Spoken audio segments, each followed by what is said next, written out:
Well, I think I'm going to be accused of being easily distracted, but somebody in the comments said if it were them, and we were actually talking about the MFJ 9040 stack of radio, tuner, and batteries, they said if it was them, they'd convert it to some modern battery technology. And it made me somehow flash over to the Elecrafts. When they have the KBT1 installed, they use they use 8 AA NiCad batteries, and that gets them a couple of watts of power, and it's a pretty good option for the field. So I was thinking of the same thing when I remembered I had these laying. I've never actually had an RC car or airplane that fit these, but these are 9.6 volt, the same thing they put into the K1 KBT1. So I took one of them and keeping it so that it will still plug into this charger, and that means that I have to keep this double lip mostly intact so that you can plug it in with the lip facing in and it'll fit in there and charge. So I charged these two guys up, and then as you can see I did a little surgery on the side.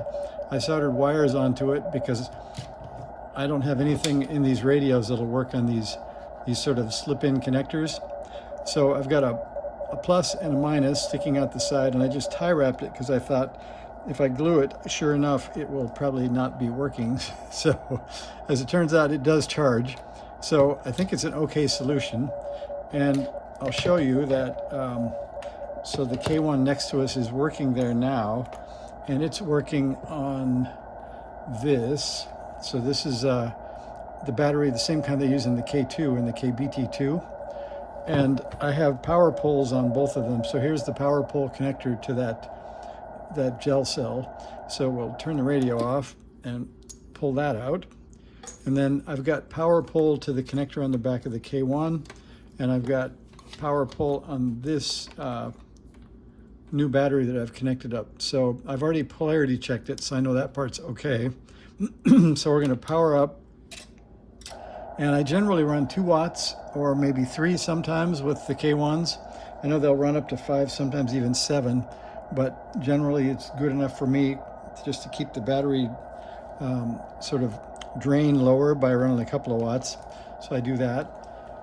And there's a diode inside the K1s that drops by about 0.4 volts, I think.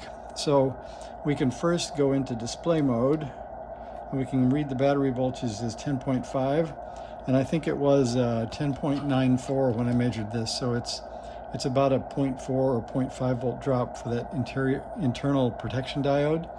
So now let's see if it will tune up. There's the watt meter over here, and we can hit tune. Whoops, let me stop that.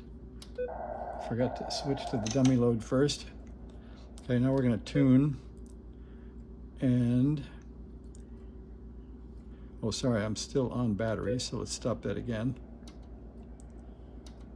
So I'm going to get back to, I guess we'll do that on 30 meters.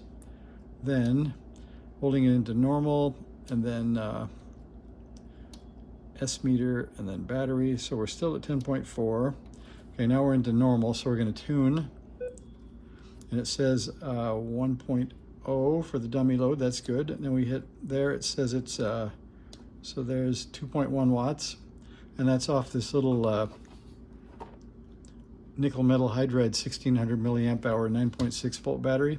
So that seemed like a pretty cheap and actually free solution. So I'm going to put a wire and a power pole on this one also, and that'll give me yet another way of sort of going portable for not much money.